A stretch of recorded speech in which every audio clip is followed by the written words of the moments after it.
இல்லையாடா? இல்ல பாஸ், நான் சொல்ற கேட்டா ஒரே கல்லுல 3 மாங்காய் அடிக்கலாம். நீ பிஞ்சு அடிக்கவே லாய்க்கல, 3 மாங்காய் எப்படிடா? நிச்சயமா 3 மாங்காய் அடிக்கலாம். என் குறி தப்பவே தப்பாது. கேளுங்க, மாங்காய் நம்பர் 1 நீங்க 5ஆம் கிளாஸ், அதோட செவ்வாதசம். அதனாலதான் இது வரைக்கும் யாருமே உங்களை கல்யாணம் பண்ண வரல. இவளை நீங்க ரேப் பண்ணிட்டீங்கன்னா வேற வழியே இல்லாம உங்களை கட்டிக்கிருவா. சோ ஒரு படிச்ச பொண்ணு உங்களுக்கு சம்சாரமா வருவா. Okay okay. மாங்காய் நம்பர் 2 அவளை நீங்க கட்டிக்கிறீங்கன்னா உங்க தங்கச்சிக்கு என்ன முறை ஆகுது? அன்னி முறை ஆகுது. சோ உங்க மச்சான் பக்கமே அவ திரும்ப மாட்டா. ஓகேடா. மாங்காய் number 3. No no no no no, அது சஸ்பென்ஸ். காலம் கழியும் போது சொல்றேன்.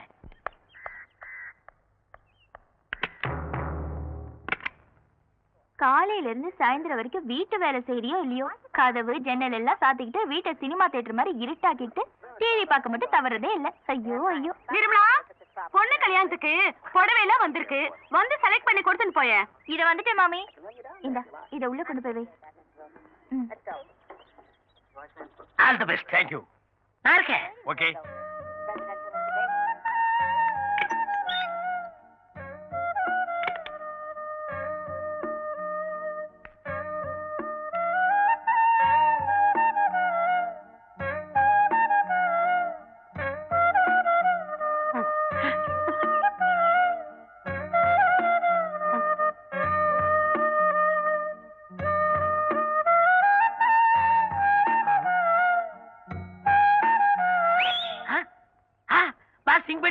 பண்ணிட்டாரு. ஐயோ ஓடியாங்களே ஓடியாங்களே, ஆபத்து ஆபத்து, ஓடியாங்களே ஓடியாங்க ஓடியாங்க. கிளிக்குண்டுல பூனை பூத்துருச்சு, நந்தவனத்துல நல்ல பாப்ப பூத்துருச்சு. பட்டப்பகல்ல ஒரு கன்னி பொண்ணு தனியா இருக்கிறது தெரிஞ்சுக்கிட்டு ஒரு கொடும்பாவி படுபாவி உள்ள போய் தாள் போட்டாயா. ஆள் உள்ள போய் எவ்வளவு நேரமாச்சு? அதெல்லாம் ஆகுற நேரம் ஆகி போச்சு. பார்த்தா அம்மங்க ஒரு தர்மவர்த்தா மாதிரி இருக்கார். இந்த பெரிய மனுஷனா தப்பு பண்ணிருப்பார். தப்பு பண்ணிட்டு தான் வர்றேன். பாத்தியா என் சட்டை எப்படி கசங்கி இருக்குன்னு? அவன் நெத்தியில இருக்கிற போட்டு பாரு, எங்க ஒட்டி இருக்கு எங்க ஒட்டி இருக்கு. 35 வருஷமா ஆஞ்சநேயர் பக்தனா இருந்தையா. என்னைக்கு இந்த அழகு தேவதையை பார்த்தனோ அன்னைக்கே என் பிரம்மச்சாரிங்கிற கப்பல்ல சின்ன ஓட்டம் விழுந்துச்சுமா. அந்தாலே பொண்ணை கெடுத்தேன்னு ஒத்துக்கிட்டான். நீங்களும் அவன்கிட்ட நியாயத்தை கேட்டுக்கிட்டு இருக்கீங்க. கூப்பிடுங்கய்யா போலீஸ. யோ, அவர் என்ன தாலி கட்டப்பட்டு சொன்னாரா? கட்டுறேன், வர சொல்லு. வாமையிலு வா. பாருங்கய்யா, என் அழகு தேவதையை பாருங்கய்யா. நான் கெடுத்த ஜோடி கிளிய பாருங்கய்யா. இந்த பொண்ணத்தாயா நானு. இது இல்ல, இது வேற. இது பொண்ணு இல்ல, இத நான் கெடுக்கவும் இல்ல. கதவெல்லாம் சாத்திக்கிட்டு ஒரு பொண்ணை கதற கதற கெடுத்தது இல்லாம இப்படி மனுஷ தன்மை இல்லாம வாய்க்குசமா போய் சொல்றியே. நான் மோசம் போயிட்டேன். நான் வச்ச குறி தப்பிருச்சு. நான் மானுக்கு வலை விரிச்சேன், அதுல மந்தி வந்து விழுந்துருச்சு. யானை குழி வெட்டினேன், அதுல பூனை வந்து படுத்துருச்சு. இதுக்கு முன்னால அந்த பொண்ணை பார்த்ததும் இல்ல, அவளை நான் கெடுக்கவும் இல்ல. வர சார். இது வரைக்கும் காதல் கப்பல் ஓட்டகிட்டேன்னு கதை விட்டுட்டு இவளை நான் தான் கெடுத்தேன்னு ஒத்துக்கிட்டு இப்ப கெடுக்கலன்ட்டு ஓட பாக்குறியே. நாங்களா என்ன கேளையனா? ஆமாண்டாடா. என்ன அந்த அருவாளை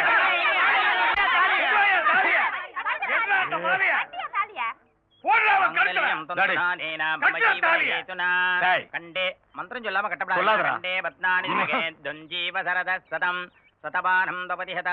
எப்படியோ போங்கடி. பிரதிஷ்டதி.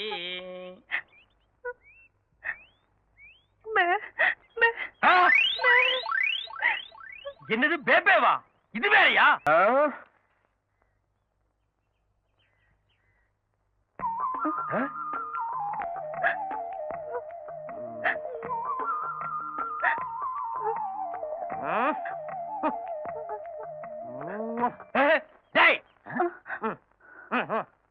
அவ ஏன் முண்டாடிடா? அவ என்னமோ உன் கால பபியமா உழுகுறா, நீ என்னமோ உச்சி முகத்து முத்தமெல்லாம் கொடுக்குற. உனக்கு அவளுக்கு பழகிருக்காடா? உண்மை சொல்லணும்னா உங்க கல்யாணத்துக்கு முன்னாடியே அந்த பொண்ணுக்கு எனக்கும் நெருங்கின பழக்கம் உண்டு. எவ்வளவு நாளாடா? நாள் கணக்கா, வருஷ கணக்கா பாஸ்? ஐயோ, என் தலையில கல்ல தூக்கி போட்டியடா. அன்னைக்கு அந்த காலேஜ் பொண்ணை கெடுக்க போனீங்களே, ஒரே கல்ல 3 மாங்கான்னு சொல்லி 2 மட்டும் சொல்லிட்டு ஒன்னு சஸ்பென்ஸா வச்சிருந்தானே, அந்த 3வது மாங்காய் இதுதான். மாங்காயா? ஏண்டா கல்யாணம் ஆகி 1 வாரம் கூட ஆகல, அதுக்குள்ள மாங்காய் ரேஞ்சு கொண்டு வந்துட்டியாடா? சிவா சிவா, என்ன தப்பா பேசாதீங்க பாஸ். அந்த ஊமை பொண்ணு வேற யாரும் இல்ல, என் 6 உயிர் தங்கச்சி அமுதவள்ளி. தங்கச்சி ஏண்டா அப்படி கட்டி பிடிச்ச? விஷயம் இருக்கு பாஸ். அண்ணா, வாயில்லா எனக்கு வாழ்க்கை கிடைக்காதுன்னு தினம் என் தங்கச்சி பார்வையிலேயே கேட்டுக்கிட்டு இருந்தா. என் நல்ல நேரம் அந்த காலேஜ்கார வீட்டுல என் தங்கச்சி வேலை பார்த்தா. நானே பிளான் பண்ணி உங்களை ரேக்கி விட்டு என் தங்கச்சி ஏமாத்திட்டேன். இப்பதான்டா புரியுது. அன்னைக்கு நான் கைய புடிச்சு எடுத்த அன்னைக்கு அவ கத்தி இருக்கணும். கத்தவே இல்லையே, சைலண்டா என் கைய புடிச்சு கட்டில வரைக்கும் எடுத்துட்டு போனாலே.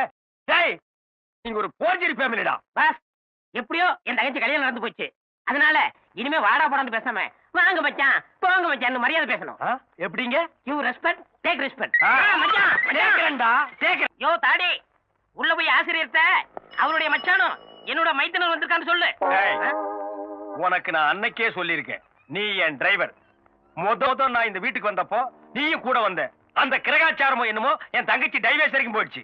இன்னைக்கு எங்க குடும்பத்துல எல்லாரும் ஒண்ணு சேர சந்தோஷமான நாடு. நீ உள்ள வராத, இங்கே நில்லு. முதலாளி, இந்த கட்டடத்தை பத்தி உங்களுக்கு தெரியும். இது எந்த நிமிஷம் வேணாலும் இடிஞ்சு உங்க தலையில விழுகலாம். நான் வந்து கையில தாங்கி பிடிச்சிருவோம்ல. உள்ள பாமே இருந்து வெடிச்சு செதறனாலும் பரவாயில்ல, நீ இங்கேயே நில்லு. ஆயமா வா. ஐயோ முதலாளி. வாங்கண்ணே, நல்ல நேரத்துல வந்திருக்கீங்க. நல்ல நேரமா? இந்நாள் இனிய பொன்னாள், என் வாழ்க்கையிலே மறக்க முடியாத ஒரு நன்னாள். சந்தோஷத்துடைய உச்சம்னு சொல்லுவாங்களே, அந்த உச்சத்துல நான் அப்படியே சிறகடிச்சு பறந்துகிட்டு இருக்கேன். அந்த சந்தோஷத்துல நான் செத்து போயிட்டா கூட நான் ரொம்ப சந்தோஷப்படுவேன். ஏன்னா என் மனசுக்கு அப்படி ஒரு நிம்மதி. வாய கழுவுங்க. என் தங்கச்சி தாலி இருக்கிறது உங்களுக்கு அவ்வளவு சந்தோஷமான சமாச்சாரமா? ஏய் கருமா, உன்னை எவன்டா உள்ள வர சொன்னது? எருமை நிறம் கருப்புதான் தாத்தா. இருடா செய்ய. ஆனால் அந்த எருமை தரும் பால் தூய வெண்மை அல்லவா? குட் சிங்கண்ணா, இதுதான் சிங்கு. எப்படியோ அவன் எருமைங்கிறத நீங்க ஒத்துக்கிறீங்களா? மாப்பிள, நீங்களும் தங்கச்சி ஒன்னா சேர்ந்தது பாக்குறதுக்கு கண்கொள்ளா காட்சியா இருக்கு. இதே மாதிரி மந்திரி அப்பாவும் நீங்களும் ஒன்னா சேர்ந்தீங்கன்னா நான் புலகாங்கித அடைஞ்சிருவேன். என்ன மன்னிச்சிருங்க, அந்த ஆளை பத்தி உங்களுக்கு தெரியாது. அந்த ஆள் உடம்பு பூராமே விஷம். ஏழைப்பாழங்க கைத்தொழிலுக்காக காந்திஜி இந்த ராட்டையை கண்டுபிடிச்சார். அதை எவனோ வெளியில செஞ்சு கண்காட்சி பொருள் ஆக்கியிருக்கான். அதையும் மூளை இல்லாம என் பேரை வாங்கி வீட்டுல வச்சிருக்கான் பாரு.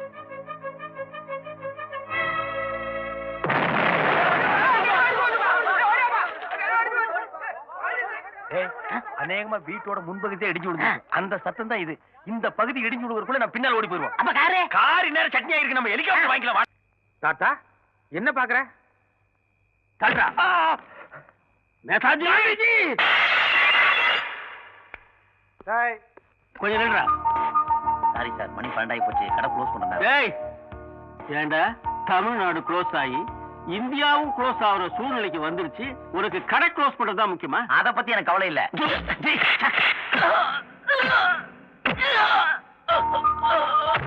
ஐயோ போலீஸ் போலீஸ்! ஞானம், நாட்டை பத்தி கவலை இல்லைன்றா. அவனுக்கு என்ன கருணையா காட்ட சொல்றேன்? கடையில் இருக்கிற மொத்த சரக்கு எடுத்து ஜீப்ல ஏத்து. இல்ல தாத்தா, அது தப்பு. அப்படி என்னடா தயங்காம தட்டுறா கதவை. சரி.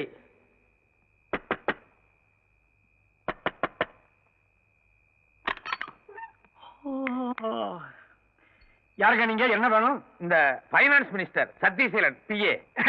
எஸ், நான் தான். ஏதாவது ஆப்ளிகேஷனா சொல்லுங்க, கொடுத்தா செஞ்சு தருவேன். தாத்தா தாத்தாவா? என்ன தாத்தா இது? கை கிடைச்சாளுங்களே எல்லாம் இப்படி சரமாரியா போட்டு சாத்திக்கிட்டு இருக்க. ஞானம், வில் வளைவதும் வேங்கை பதுங்குவதும் கொக்கு காத்திருப்பதும் எல்லாம் காரியத்துக்காக தான். இவங்க அப்பா பிஏ தானே, இவனை வச்சுதான் உங்க அப்பா மண்டவாளத்தை தண்டவாளத்துல ஏத்த போறேன். தூக்கி ஜீப்ல போடு.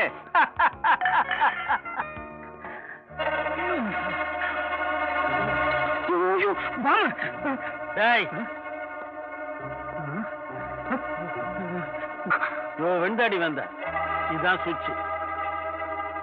நான் 1 2 3ன்னு சொல்றதுக்குள்ள அவன் வாய் திறக்கிறானா பாரு.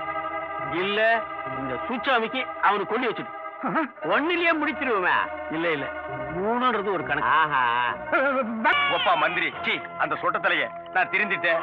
பேரனை பாக்குறதுக்கு ஆசையா இருக்கு. எல்லா சொத்தையும் என் பேரன் பேருக்கே எழுதி வச்சிருக்கேன். போன்ல உருக்குமா அழுதா மச்சான். அதை நம்பி நான் குழந்தைய எடுத்துட்டு வந்தேன்.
யாரடி இந்த ஆளு? ஸ்பெஷல். இந்த ஆளு உங்க முன்னாடியே தெரியுமா? இல்ல, தெரிஞ்சுக்கணும். தாத்தா வாங்க டிஃபன் சாப்பிடுங்க. ஓ, மணி 8 ஆயிடுச்சா? ஏம்பா ஞானம், நீ சாப்பிட்டியா? இன்னைக்கு கிருத்திகை தாத்தா, நான் சாயங்காலமா சாப்பிட்டுக்கிறேன். அடடே, கிருத்தியா? அப்ப ஆடி 18. நல்ல வேலைப்பா நீ ஞாபகப்படுத்தின. இன்னைக்கு மத்தியானம் ஒரு 100-150 பேரு நம்ம வீட்டுக்கு விருந்துக்கு வருவாங்க. நீ என்ன பண்ற, உடனே மளிகை கடைக்கு போய் வேணுங்கிற சாமான்ல வாங்கிட்டு வந்துரு. எத்தனை பேர் வந்தாலும் தேவையான அளவுக்கு வீட்டுல மளிகை சாமான் இருக்கு தாத்தா. அது இல்லப்பா, இன்னைக்கு காந்திஜி, வினோபாஜி, நேதாஜி இந்த 3 ஜியுமே நூற்றுக்கணக்கான தொண்டர்களோட தண்டி யாத்திரை போறதுக்காக நம்ம ஊர் வழியா வராங்க. அவங்க எல்லாருக்கும் நம்ம வீட்டுல விருந்து வச்சுட்டு அவங்க கூடவே இன்னைக்கு நானும் தண்டி யாத்திரைக்கு போயிட்டு வந்துடுறேன்.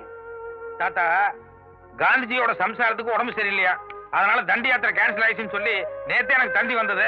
நான் தான் உங்கள்கிட்ட சொல்ல வரது. உளராத. காந்திக்கு சம்சாரத்தை விட இந்த தேசம் தான் முக்கியம். இன்னைக்கு கட்டாயம் தண்டி யாத்திரை உண்டுன்னு காலையில எனக்கு தந்தி கொடுத்திருக்காரு.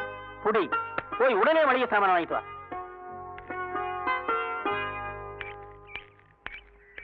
வணக்கம் சார்.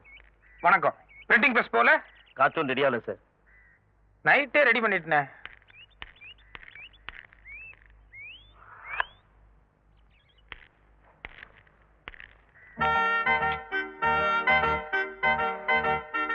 காலங்காத்தால இப்படி நீட்டுறீங்களே, காலைல வேலைக்கு வரும்போதே இந்த காலை கடன் எல்லாம் முடிச்சுட்டு வரக்கூடாதா? இது காலை கடன் அல்ல, வேலை கடன். எனக்கு 2 மாசம் சம்பளம் பாக்கி, அதைத்தான் ஞாபகப்படுத்துறேன். ஞாபகம் இருக்கு.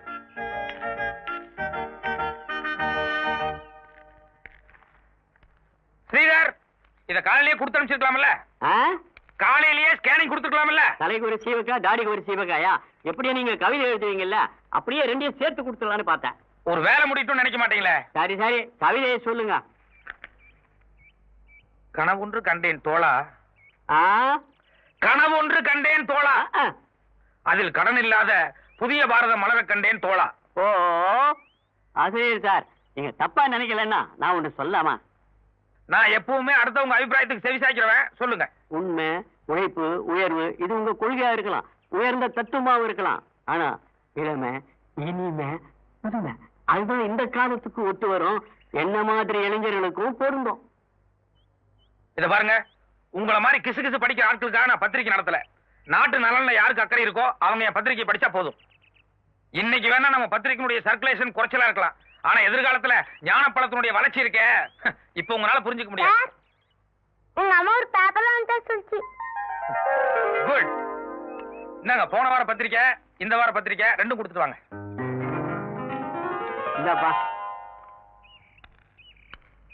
என்னமோ சொன்னீங்களே, யார் படிக்க போறாங்கன்னு பாத்தீங்கல்ல? காலங்காத்தால தாய் குலமே நம்ம பத்திரிக்கையை தேடி வாங்கி படிக்கிறாங்க. ரொம்ப குலகாகிதான் அடையாதீங்க. இந்த ஏரியாவில் இருக்கிற தாய் குலங்கள் எல்லாம் தினம் நம்ம பத்திரிகை தான் வாங்கிட்டு இருக்காங்க. அதை என்ன பண்றாங்கிறத கொஞ்சம் ஜன்னல் வழியா எட்டி பாருங்க.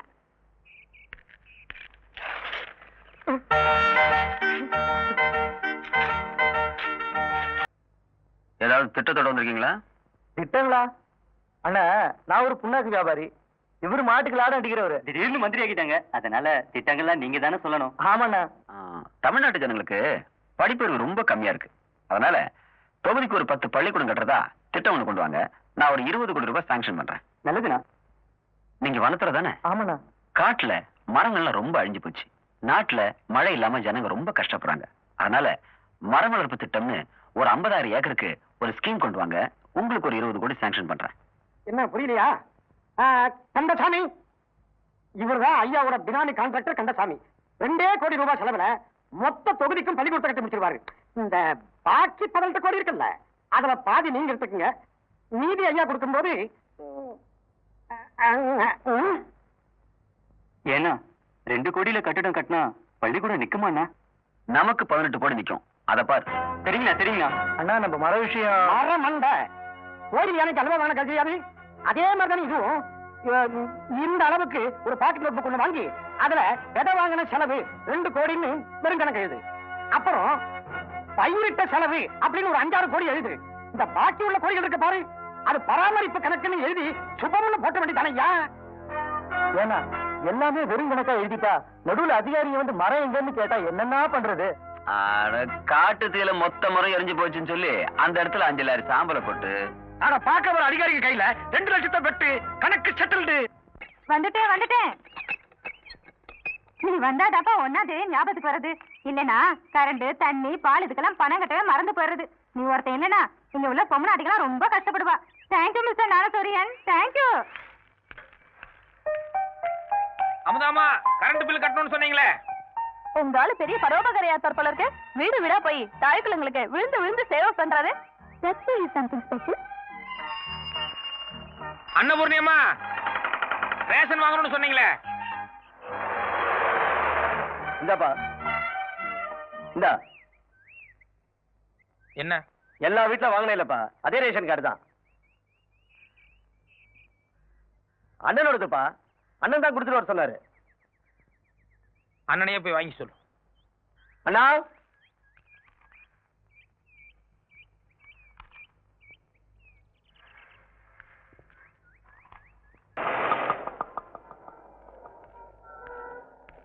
வணக்கம் சார். வணக்கம். நான் ஞானப்பழம் பத்திரிகை ஆசிரியர். என்ன விஷயம்? நம்ம நிதி அமைச்சர் 100 கோடி ரூபாய் செலவுல 10 அம்ச திட்டம்னு ஜனங்களுக்காக புதுசா ஒரு ஸ்கீம் கொண்டு வந்திருக்காரு. அதை பத்தி உங்க கருத்து கொஞ்சம் சொல்லுங்க. ரெட் சிக்னல் வந்துருச்சு, டேஞ்சர்னு வண்டியை நிறுத்தினேன். அதை விட டேஞ்சரான கேள்வி கேட்கறீங்க. உங்க கேள்விக்கு இந்த சிக்னல்ல பதில் சொன்னா அடுத்த சிக்னல் வரைக்கும் நான் போய் சேர மாட்டேன் சார். ஆளை விடுங்க.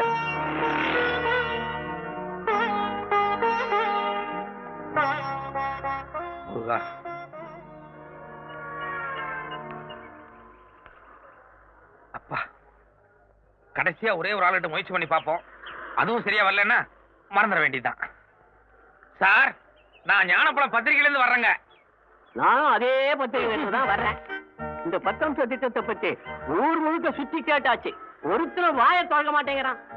ஆமா, இது என்ன புதுசா நெத்தியில் நாமம்? இது நாமம் இல்ல, 1 2 3 இன்னையோட 3 மாசம் சம்பளம் பாக்கி. அதை ஞாபகப்படுத்தத்தான் இத போட்டிருக்கேன். Good morning madam. Good morning. I'm sorry, நீங்க யாரும் தெரியலையே. நான் ஞானப்பழம் பத்திரிகை ஆசிரியர் ஞானசூரியன். நிதி அமைச்சர் புதுசா 10 அம்ச திட்டம்னு சொல்லி ஒரு ஸ்கீம் அனௌன்ஸ் பண்ணிருக்காரு. அதை பத்தி உங்க அபிப்பிராயம் தெரிஞ்சுக்கலாம்னு வந்தேன். Sorry, no comment. ஒரு நிமிஷம். நீங்க ஒரு காலேஜ் ப்ரொஃபசர், அதுலயும் பொருளாதாரத்தை பத்தி பசங்களுக்கு எல்லாம் பாடம் எடுக்கிறவங்க, ஒரு சராசரி குடிமக மாதிரி பேட்டி கொடுக்கறதுக்கு நீங்களே இப்படி பயந்தா எப்படி? ஏன் ஒரு சாதாரண குடிமகனுக்கு இருக்கிற அதே பயம் எனக்கும் இருக்க கூடாதா? பாயிண்ட், நடங்க போலாம். இருங்க. Very good morning servant.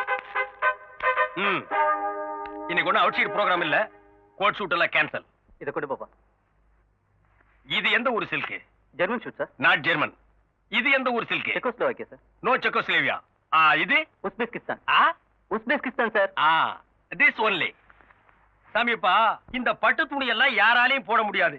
என்ன மாதிரி அந்தஸ்து தகுதி தராதர உள்ள ஒருத்தன் தான் போட முடியும்.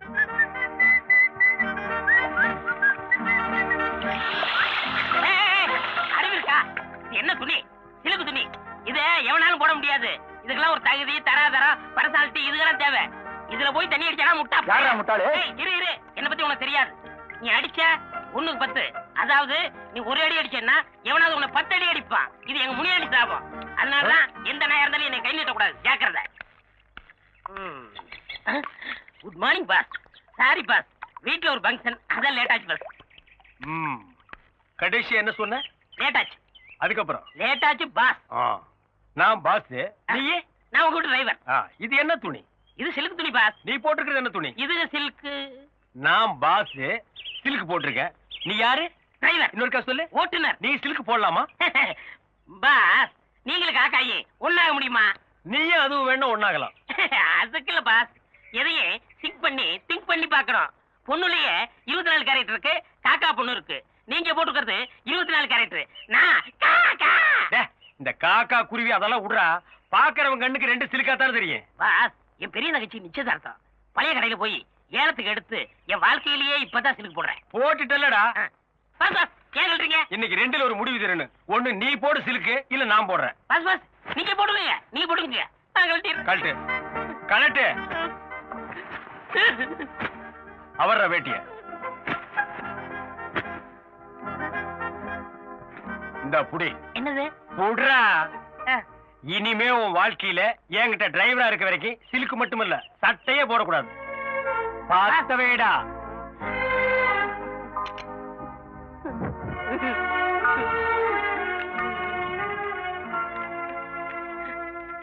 பாஸ், என் தங்கச்சி நிச்சயதார்த்தத்துக்காக போனது. அதை கொளுத்தி என் சென்டிமெண்டே ஃபைல் பண்ணிட்டீங்களே. குணச்சித்திர கேரக்டரா? இங்க பார், இந்த தங்கச்சி சென்டிமெண்ட் என்ன டச் கூட பண்ணாது. என் தங்கச்சி கூட தான் நிச்சயார்த்தம் பண்ணிருக்கேன். மாப்பிள்ளை யார் தெரியுமா? நேபாள் இளவரசர். இந்த கல்யாணத்துக்கு அப்புறம் நான் கூட ஒரு மகாராஜாடா. என் ஸ்டேட்டஸ் குறுக்க எந்த மேட்டர் வந்தாலும் இதே மாதிரி கொளுத்திடுவேன். வேண்டாம், இன்னொரு நாளைக்கு கல்யாணம். உங்க காலை புடிச்சு கெஞ்சி கேட்டுக்கிறேன், என் பொண்ணோட வாழ்க்கையை பாழாக்கிடாதீங்க. தயவு செஞ்சு பெரிய மனுஷன் பண்ணுங்க மாப்பிள்ள. என்னதே பெரிய மனுஷன் பண்றது? பேசுறது ஒண்ணு, நடக்கிறது ஒண்ணு. பாருங்க, எது வந்தாலும் உள்ள போய் வாங்க. உள்ள வந்து என்னத்த பேசுறது? தம்பி, உங்களுக்கு தேவையானது எதுவோ அதை நான் ஏற்பாடு பண்றேன். வாங்க உள்ள. கொடுத்தாதான் நான் தாலியே கட்டுவேன். கொடுத்துருங்க. வாங்க வாங்க வாங்க வாங்க. என்னடா பண்ற? வேலை நிறுத்த சொல்லப்பா. நம்ம ஆளுங்களா புறப்படுங்க. மாப்பிள்ள இருந்தாலும் நீங்க ரொம்ப முடிக்கிட்டு போறீங்க. பின்ன என்னையா உள்ள வாங்க தரேன்னு சொல்லிட்டு இப்ப தீபாவளி பொங்கல் என்ன அர்த்தம்? 5 பவுன் தானே, கொஞ்சம் அட்ஜஸ்ட் பண்ண கூடாதா? பேசுறதே 15 பவுன், இது 5 பவுன் அட்ஜஸ்ட் பண்ணி வரியா? இந்த கல்யாணம் நடக்காதப்பா. நம்ம ஆளுங்களா புறப்படுங்க. கொஞ்சம் இருங்க, அவசரப்படாதீங்க. சம்சாரம் ஒரு சுமை தாங்கி. ஓஹோ, நம்ம சுக துக்கங்கள்ல பங்கெடுத்துக்க வர்றவ. காசுக்காக கல்யாணம்ங்கிறது பெண்களோட கண்ணியத்தையே கேவலப்படுத்துற மாதிரி. அது சரி. யாரு பரபரப்பான புரட்சி பத்திரிகை ஞானப்பழத்தின் எடிட்டர் அண்ட் எம்டி. அப்படி யாரு தாலி கட்ட மாட்டாரு, வெறும் வெத்து வெட்டுன்னு சொல்றியா? ஆம்பு சார், நீங்க சும்மா இருங்க. எங்க ஆளு வாயில பேசுறவர் இல்ல, செயல் வீரர். எங்க செயல்படுத்த சொல்லுங்க, செயல் வீரரை காலனா வரவே சொல்லக்கூடாது. அந்த பொண்ணு கருத்து தாலி கட்டணும். கட்டுறையா? ரெடியா? ஆசிரியரே, சிங்கம் சீரி பாயம் நேரம் வந்து விட்டது. இது உங்கள் கௌரவ பிரச்சனை. நீங்க கொஞ்சம் வாயை வச்சுட்டு சும்மா இருக்கீங்களா? பாத்தியா, ஊருக்கெல்லாம் நல்லா உபதேசம் பண்ணாரு. தனக்கு தடமாறான் பாரு. கதர் சட்டை போட்டா மட்டும் பத்தாது, காந்தியத்தை கொஞ்சமாவது நெஞ்சுக்குள்ள வச்சிருக்கணும்.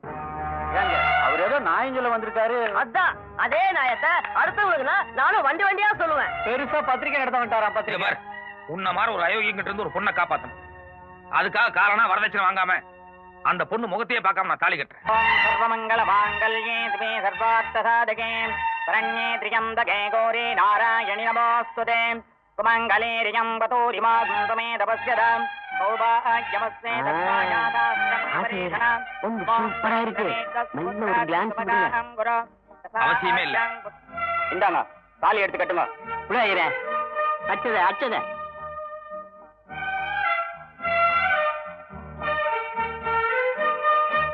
கோடீஸ்வரர் வீட்டு பொண்ணு பார்த்தோன்னு கொத்திட்டு போலான்னு பாக்குறாங்க. நான் உயிரோட இருக்கிற வரைக்கும் அது நடக்கவே நடக்காது. எவனா இருந்தாலும் இல்ல, இதை நான் ஒத்துக்க மாட்டேன். இந்த ஆளு என் தங்கச்சி ஏமாத்தி கல்யாணம் பண்ணிட்டான். இன்ஸ்பெக்டர், உடனே அரெஸ்ட் பண்ணுங்க. எதுக்கு? Inspector, I am a major. இது பாருங்க, அவர் மேல எந்த தப்பும் இல்ல. நானா விருப்பப்பட்டு தான் இந்த கல்யாணத்தை பண்ணிக்கிட்டேன். இன்னும் சொல்ல போனா தாலி கட்டுற வரைக்கும் அவர் என் முகத்தை கூட பார்த்தது இல்ல. இது கதை. முகத்தை பார்க்காம ஒரு கல்யாணமா? என்னங்க, ஒரு நிமிஷம் இப்படி வரீங்களா? என்னங்க வர்றீங்களா? இத பாருங்க, நம்ம ஆசைப்படுறதுக்கும் நடைமுறை வாழ்க்கைக்கு நிறைய வித்தியாசம் இருக்கு. கல்யாணத்துல வேணா நான் அவசரப்பட்டிருக்கலாம். ஆனா யார கல்யாணம் பண்ணணுங்கிறது நான் நிதானமா எடுத்த முடிவு. இல்ல, 5 பவுன் கூட போட முடியாத ஒரு ஏழை பொண்ணுன்னு நினைச்சுதான் உங்க கழுத்துல நான் தாலி கட்டினேன். செல்வ செழிப்போட வாழ்ந்த உங்களால என்னோட சூழ்நிலையில நிச்சயமா சந்தோஷமா இருக்க முடியாது. என்ன தவிர என் வீட்ல இருந்து நான் வேற எதுவுமே எடுத்துட்டு வர போறது இல்ல. இப்ப சொன்னீங்களே ஏழை பொண்ணுன்னு, அவளாவே நான் வாழ்ந்து காட்டுறேன். நடங்க.